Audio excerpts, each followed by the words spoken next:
Heading into training camp, we all thought it was simply a matter of Dwayne Haskins making sure he was the number 3 quarterback. But is he pushing Mason Rudolph to be the Pittsburgh Steelers' number 2 quarterback? We'll talk about that and so much more right here on the Locked On Steelers podcast with special guest Brooke Pryor from ESPN. Let's get into it.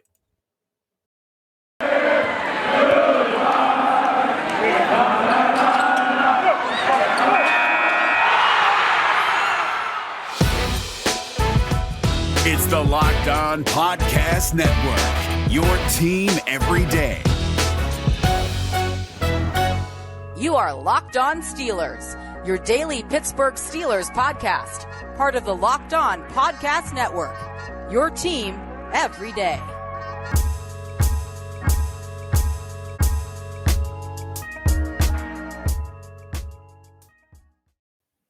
And welcome to the Locked On Steelers podcast. I'm your host, Chris Carter, giving you your daily dose of all things in the Pittsburgh Steelers. Remember, if you're listening or watching this show on YouTube, you can subscribe to us on YouTube and check out our daily content there, as well as subscribe to our audio podcast on Apple, Spotify, Google Podcast, and the app Odyssey. That's Audacy, Odyssey. Remember to rate us 5 stars with a positive comment on Apple Podcast. That really helps us out, and you get a shout out at the end of the show. Today, joining me, a returning guest to the show, our special guest to the show, Brooke Pryor of ESPN. Brooke chilling with us before the calm before the storm. We're getting ready for week 2 of Heinz Field practices here on this Tuesday episode.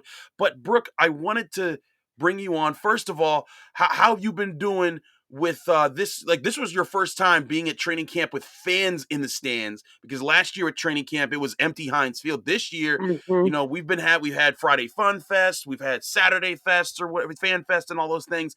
It's been interesting to see people walking around just watching practice again. Yeah, I didn't realize how much I missed having fans around until they were back, and I was like, oh, this is what we haven't had for the last year and a half. Because honestly, like, it's kind of a twofold thing. Like, on the one hand, you don't hear all of the on-field conversations that you used to hear between coaches and players because there are, now thousands of people in there with you.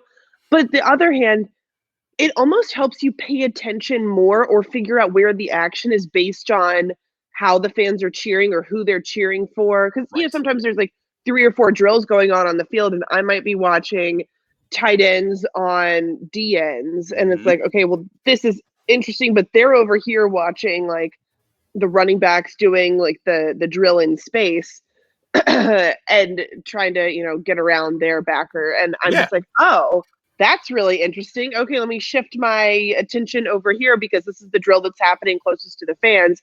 This is the one they're getting super excited about, and maybe they're cheering a lot for Anthony McFarland, and I'm like, well, what has he been doing? And then I'm paying closer attention to him. So I love the energy. It makes me so much more excited for football season, as if I wasn't already excited. I don't know. I just think I mean, Najee Harris said it best. Like, Bama fans are crazy, but Steelers fans are crazier. And I love like the college fan base, the fervor that you get from them. And I feel like Pittsburgh is like the next best thing to that, or even better than that. So I'm happy to see some people out and about again. I am too. I'm also happy to see. Is this Bo, your dog, here? This is Bo. He is Bo? Wearing a Braves collar right now. He is not a football fan, but he is a baseball fan. Oh, that's adorable. Well, Bo, we've seen your dogs on Get Up, so I'm glad your dogs can appear on Locked On Steelers with us here on YouTube. They're going to bill you for their appearance, so they're top talent now. Not me, the dogs. That's adorable. Well, they are welcome on the show anytime. But Brooke, I wanted to dive into our top topic today, which is what's been going on with Mason Rudolph, Dwayne Haskins, and Josh Dobbs, and particularly with Mason Rudolph and Dwayne Haskins, because we all knew what the story was. Them getting a 15th overall pick quarterback from Washington who was cut, 2 years in his contract, and everyone's wondering, well, could he be the heir? And then just when in the summer, and in the springtime when it's leading into football season, we don't have a lot of storylines after the draft. It's fun to talk about, but this is now becoming a more serious like debate situation where it's like, okay, I was the person who was like, hey, everyone, calm down. Mason Rudolph is the number 2 quarterback here. He's been here, he's played here. He knows what he's got to do to hold on to this job. And it's just gonna be about Dwayne just looking comfortable, being comfortable, and earning that number 3 spot. But Brooke, Mason has looked rough in this first couple weeks of practice, and Dwayne Haskins hasn't looked great, but also hasn't looked bad, and that has turned heads. Yeah, I think so. And I mean, Dwayne Haskins didn't look great in minicamp and OTAs. He was just okay. I mean, I think I expected to see a little bit more, just knowing the pedigree that he came from, a former first rounder, all of that, that I thought that we would see something that would make you go, oh my God, this guy is good. Didn't see that in OTAs, didn't see it in minicamp, but starting to see it now in training camp. I'm looking at my 7 shots notes from Friday and Saturday, and he and Mason were the 2 that ran the first couple reps of 7 shots. And I mean, they both, it's interesting because Mason on 7 shots on Friday started out, had a touchdown to Claypool. Then he was intercepted by James Pierre. Not great. That was would have gone back for a pick 6. And then Haskins on the next 2 reps had a tight end screen to Gentry. The next one, he escaped the pocket, which was pretty impressive. I mean, he is really good on his feet, but couldn't get the ball to Benny Snell. So they both went 1 for 2, but I just felt better about Haskins' reps. And then the next day, as I flip through my notes here, Saturday was rough for the offense. Saturday was really bad. It literally took Josh Dobbs finding Kalen Ballage twice to make it so the defense didn't have a clean sweep. Yeah. So there was nothing super exciting in that one that told me that Rudolph was better than Haskins or vice versa, because Haskins was intercepted by James Pierre on Saturday. But overall, Haskins had the more successful 2-minute drills. His passes have just looked sharper. It looks like he's getting better reads. And I actually, I asked Mike Tomlin on Friday, because he had said earlier in the week, every position is an open battle, which coaches say that, but Ben Roethlisberger is not fighting for a spot. No. Neither is Minka or TJ. Right, exactly. So I asked him, hey, you said this earlier in the week. Is the number 2 quarterback also an open battle? And he was like, well, I meant what I said when I said it, which I should have known that answer was coming. But it was an opportunity for him to be like, no, Mason is our guy, and he didn't say that. I am still hesitant. We've seen Haskins now. He and Mason have split reps in walkthroughs with the 2s.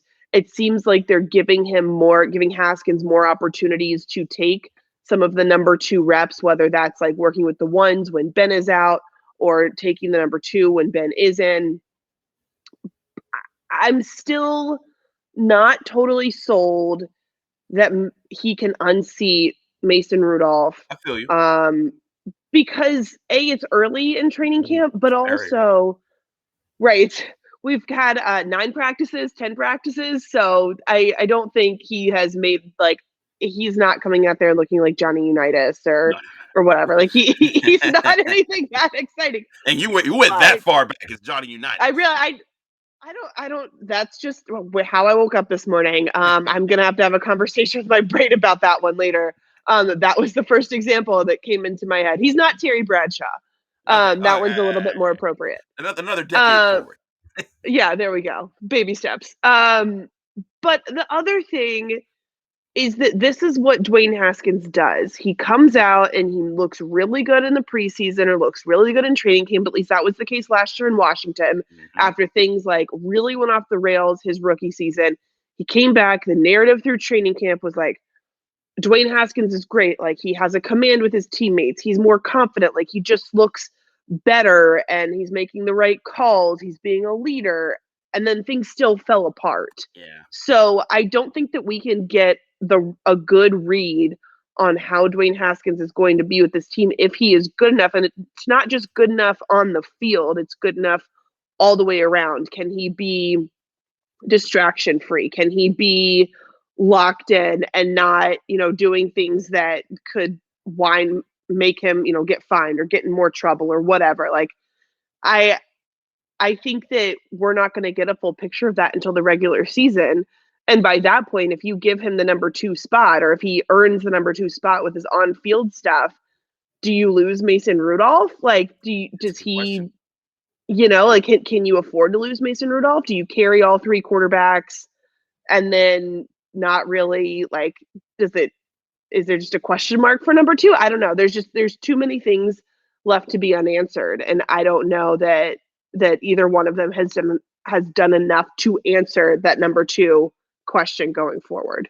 Right. We're gonna take a step back for a second, but I want to keep talking about this, but first we got to talk about our friends at betonline.ag, because with football season approaching, you'll want to get in on all the gambling action at betonline.ag, the best online sports book. Get all the odds on records, stats, awards, and season winners on the NFL season right at betonline.ag. Pittsburgh fans, the over-under there for wins this season is 8.5, which means as long as Mike Tomlin's Steelers avoid their first losing season in his time coaching, you can win money easily at betonline.ag. You can also bet on all the Major League Baseball action going on this summer, but before the first or the next pitch or the first snap of the season, get on your laptop or mobile device to check out all the great sporting news, sign-up bonuses, and contest information right on betonline.ag, where if you sign up today, you can receive a 50% welcome bonus on your first deposit if you use the promo code LOCKEDON. That's LOCKEDON, all capital letters, locked on, no spaces.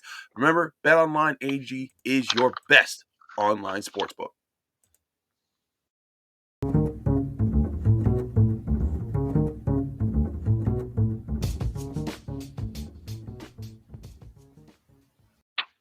Back here on the Locked On Steelers podcast, continuing our conversation with Brooke. Now, Brooke, I gotta ask you, let's dig deeper in this whole thing, because it wasn't just those 7 shots moments that really poked up earlier in camp, and in fact, it was like one of the earlier practices at Heinz Field.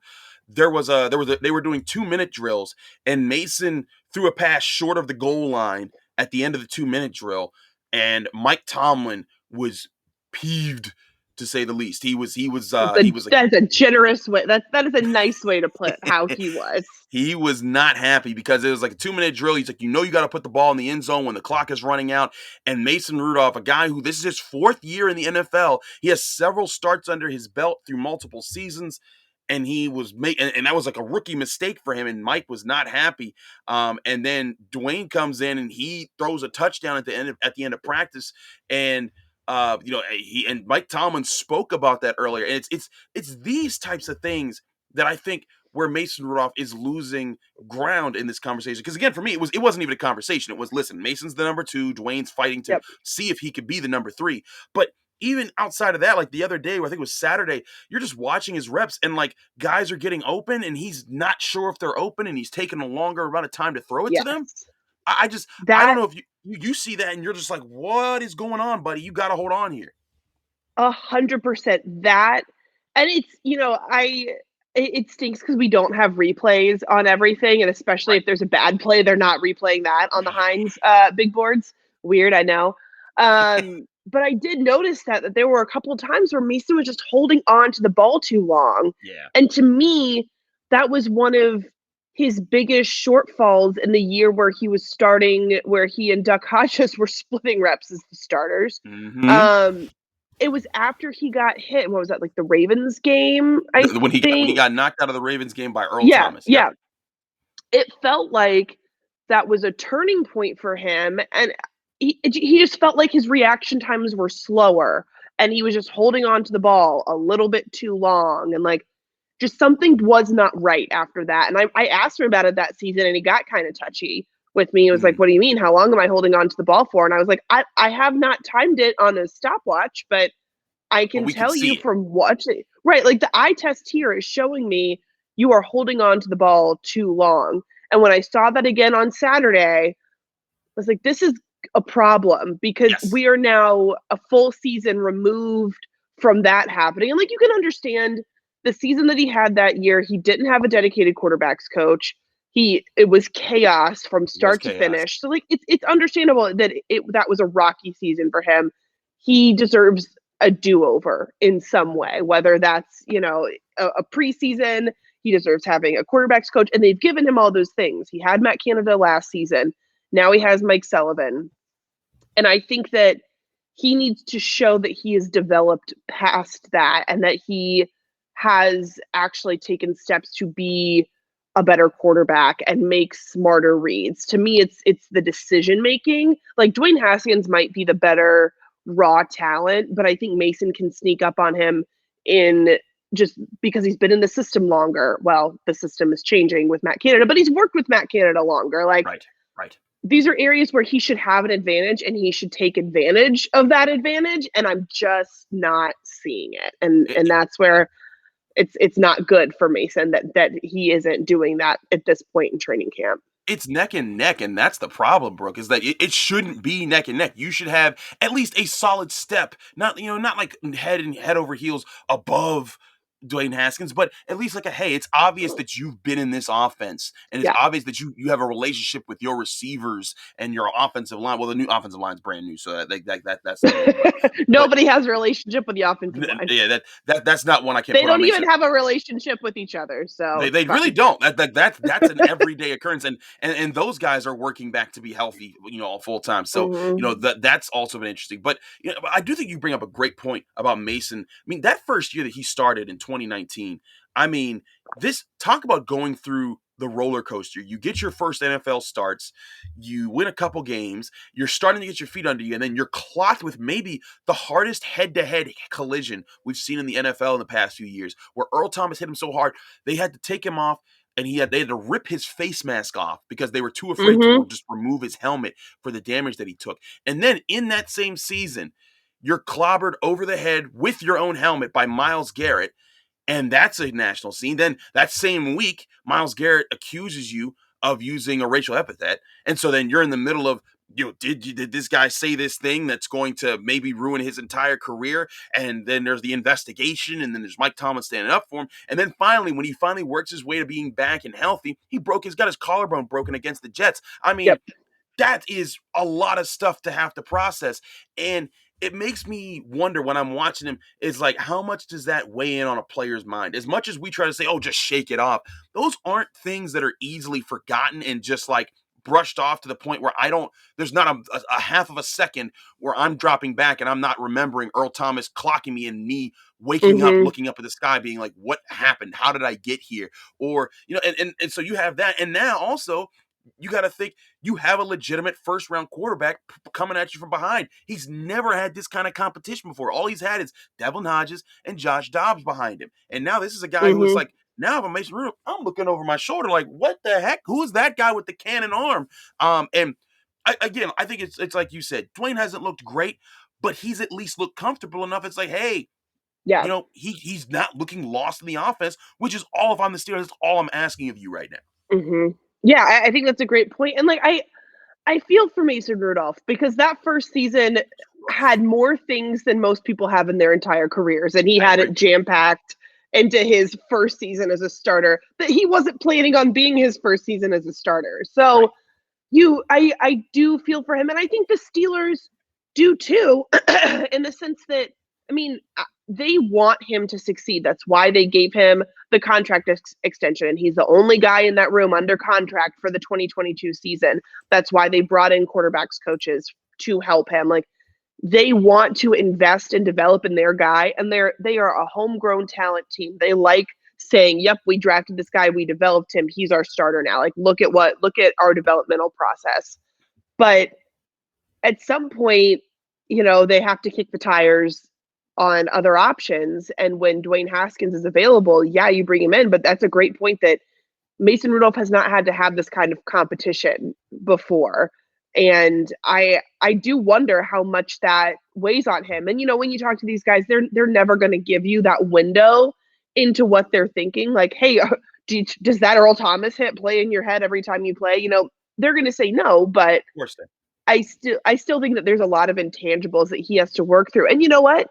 I think maybe some of those demons get exercised when he can go out and play in a preseason game. And I think that, this week, the fact that we have the Hall of Fame game could give us some more clarity on that quarterback competition. Just seeing how the two of them are reacting in a live game situation. Do Haskins' practice reps actually translate to the field? Or is this where Mason's really going to step up and shine?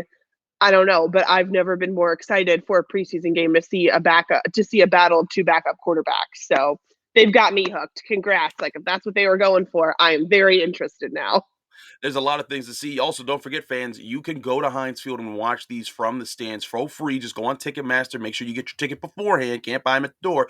But you can go in. You can sit in Heinz Field, watch the practices just like we are, and check those out so you can see this battle continue to play out. We're going to take another quick break here with talking to Brooke, but we're going to be right back. I want to ask her about her recent Najee Harris episode. Before we do that, I want to talk about our friends at rockauto.com. Because remember, if you're going to save time and money when you're using Rock Auto, you get to choose to spend either 30%, 50%, or even 100% less than some of the same parts that you could buy for your car at a chain store or a car dealership. For example, a Honda Odyssey fuel pump is $353 from a chain store, but it's just $216 at rockauto.com. And remember, Rock Auto is a family-owned business. They've been serving do-it-yourselfers for over 20 years, and their prices are reliably low for every customer. They have everything you could need, for brake parts to tail lamps to motor oil and even new carpet. Go explore their easy-to-use website today and find the solution to your auto part needs. Go to rockauto.com right now and see all the parts available for your car or truck. And write Locked On their How Did You Hear About Us box so that they know that we sent you. Remember, with rockauto.com, you have an amazing selection, reliably low prices, and all the parts your car will ever need. Visit rockauto.com today.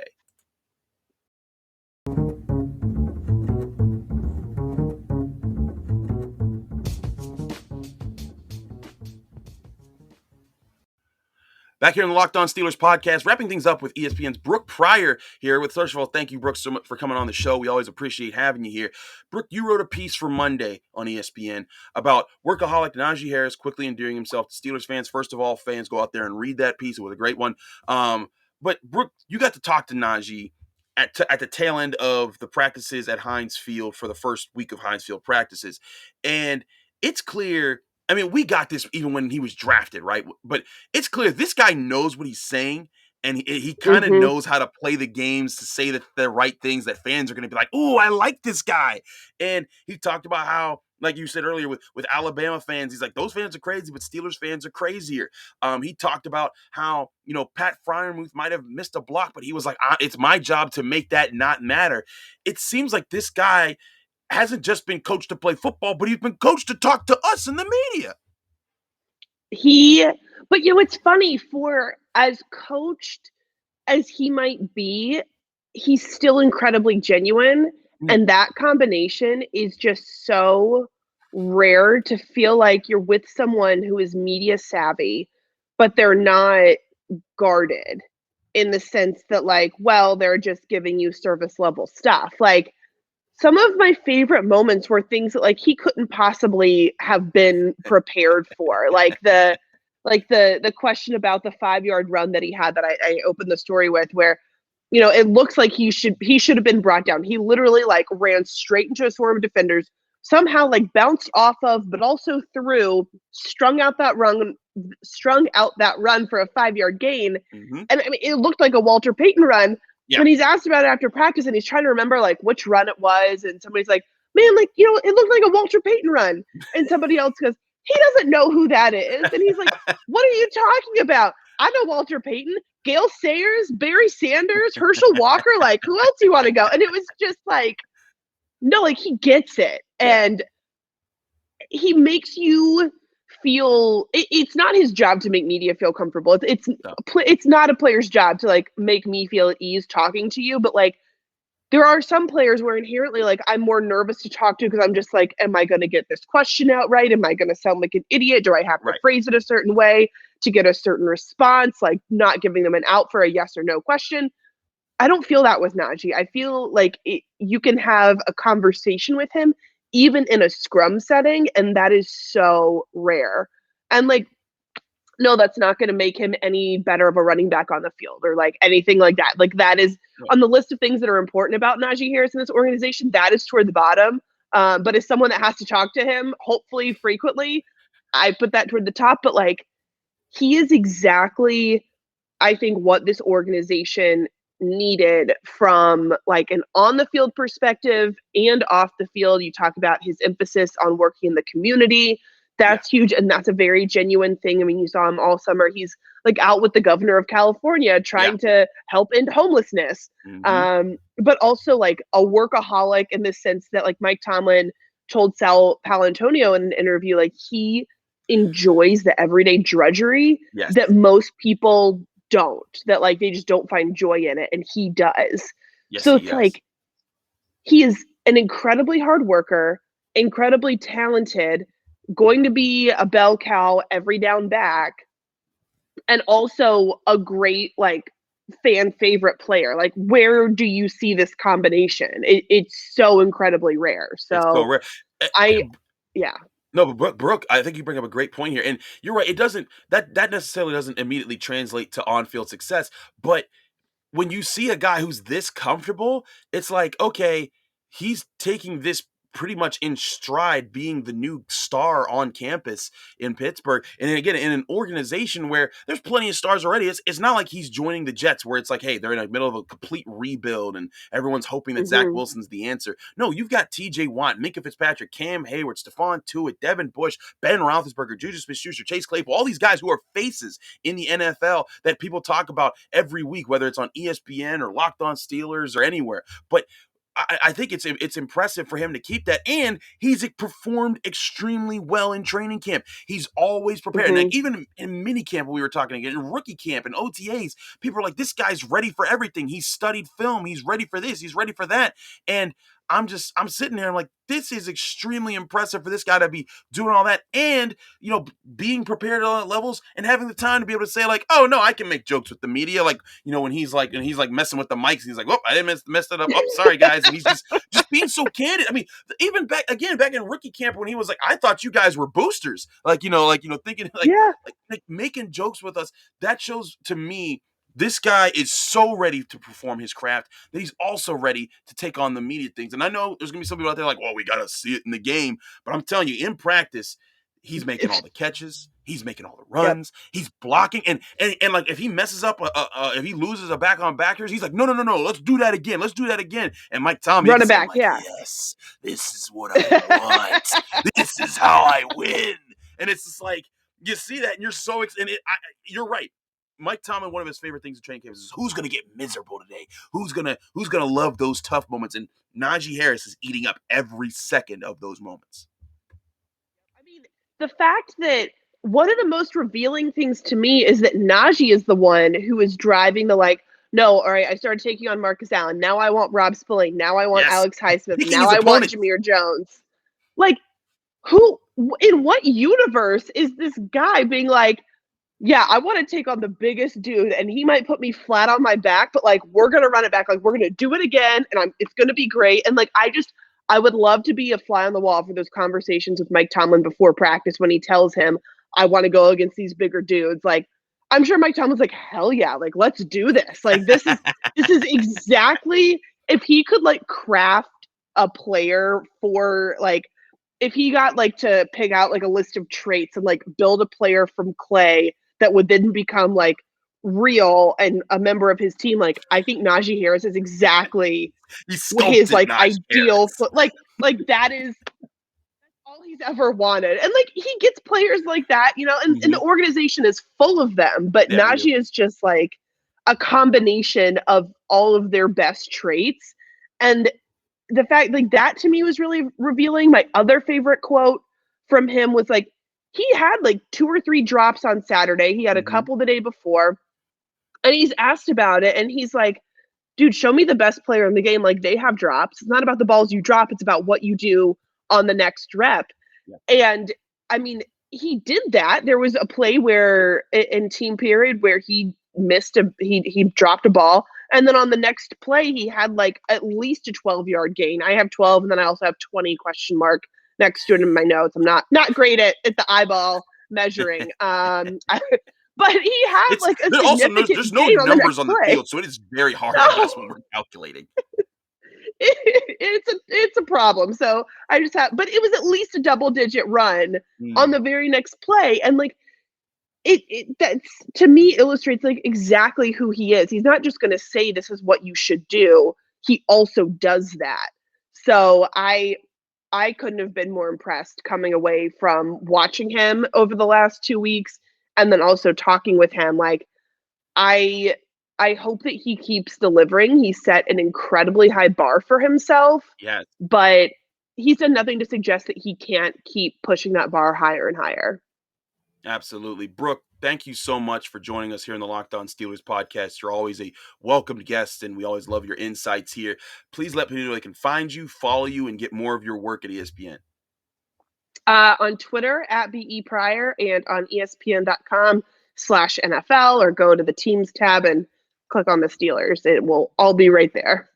Absolutely. And we'll be right there at training camp, keeping you up to date. Follow Brooke at BE Pryor. We really appreciate you, Brooke. You can also follow me, Chris Carter, on Twitter and Instagram at Carter Critiques. You can catch me every day, Monday through Friday, right here on the Locked On Steelers podcast. As you can now see, if you're watching us, we're on YouTube. Subscribe to our YouTube channel where you can get all of our content daily. You can also listen to this podcast on Apple, Spotify, Google Podcasts, and the app Odyssey. Remember, rate us 5 stars, the positive comment, and you get a shout out at the end of the show. Thanks so much to Brooke for coming on. We'll be back tomorrow with Dean and Josh, continuing our week here at Locked On Steelers and keeping you up to date with training camp as the Steelers get ready for their first preseason game with the Hall of Fame game against the Dallas Cowboys later this week.